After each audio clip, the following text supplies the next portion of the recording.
पहला प्रश्न, कोई धनराशि निश्चित वार्षिक साधारण ब्याज की दर से 5 वर्ष में 3 गुना हो जाता है तो दर क्या है? यदि मूलधन को 100 रुपया माना जाए, क्योंकि मूलधन दी गई नहीं इसलिए इसे 100 रुपया मान लेंगे, 5 वर्ष के बाद 3 गुना हो जाता है, तो समय समाप्ति के बाद यदि कोई भी धन गुना के रूप में अगर दिया जाए तो वो मिश्रधन कहलाता है। तो मूलधन को यदि 100 रुपया मानते हैं तो मिश्रधन 3 गुना अर्थात 300 रुपया हो जाता है। कितने समय में? तो समय दी गई है 5 वर्ष। इससे निकालना है दर, तो दर प्रतिशत क्या है वो ज्ञात करना है। तो जब मिश्रधन गुना के रूप में दिया गया हो तो समय दिया रहे तो दर ज्ञात करना होगा, दर दिया रहेगा तो समय ज्ञात करना। तो इसमें दिया गया है समय। तो मूलधन और मिश्रधन दोनों के बीच का जो अंतर होता है वो ब्याज कहलाता है। तो मिश्रधन आपका है 300 रुपया और मूलधन था आपका 100 रुपया, दोनों के बीच का जो अंतर होगा वो ब्याज कहलाएगा। तो ब्याज मेरा हो गया 200 रुपया। ये 200 रुपया जो ब्याज है वो कितने वर्ष में? 5 वर्ष में। तो दोनों के बीच का अंतर अर्थात ब्याज को दिए गए समय से अगर डिवाइड कर देंगे तो जो भी मान प्राप्त होगा वो दर कहलाएगा। तो दर हमेशा प्रतिशत में होता है, इसीलिए 40%। तो रेट ऑफ इंटरेस्ट उसका कितना परसेंट था? 40%। ये 40% किस ऑप्शन में है? तो ऑप्शन नंबर 4 में है। तो इसका आंसर डी हो गया। क्वेश्चन नंबर 2,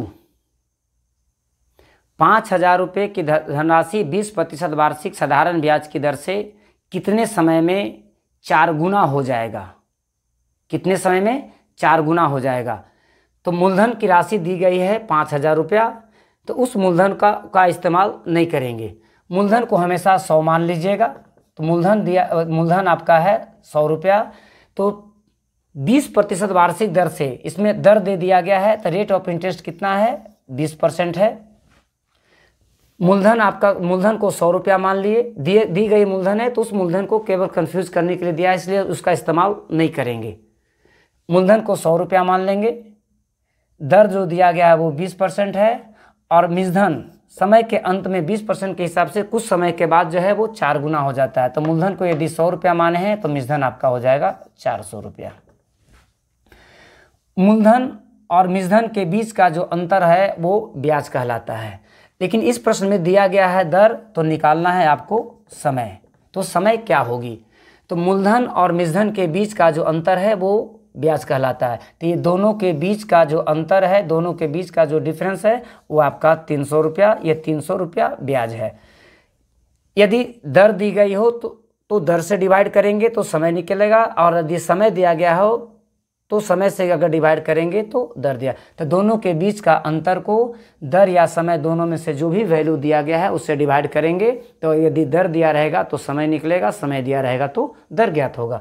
तो यहाँ पर दोनों के बीच का अंतर 300 रुपया है, दर दिया गया है 20%, इसलिए 20 से इसको डिवाइड कर देंगे। डिवाइड करने के बाद का जो वैल्यू आया वो 15 प्राप्त हुआ।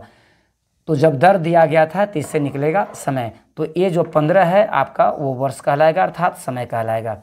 तो टाइम जो है आपका 15 वर्ष हो गया। ये 15 वर्ष किस ऑप्शन में है? तो ऑप्शन नंबर ए। तो इस प्रश्न का उत्तर ए हो गया। क्वेश्चन नंबर 3, कितने प्रतिशत वार्षिक साधारण ब्याज की दर से कोई धनराशि 10 वर्ष में 5 गुना हो जाएगा? समय, यदि मूलधन को 100 रुपया मान ली जाए तो मिश्रधन उसका 5 गुना का मतलब 500 रुपया हो जाता है। इसमें दिया गया है समय, तो समय दी गई है 10 वर्ष। तो समय आपका है 10 वर्ष, तो इससे निकालना है दर।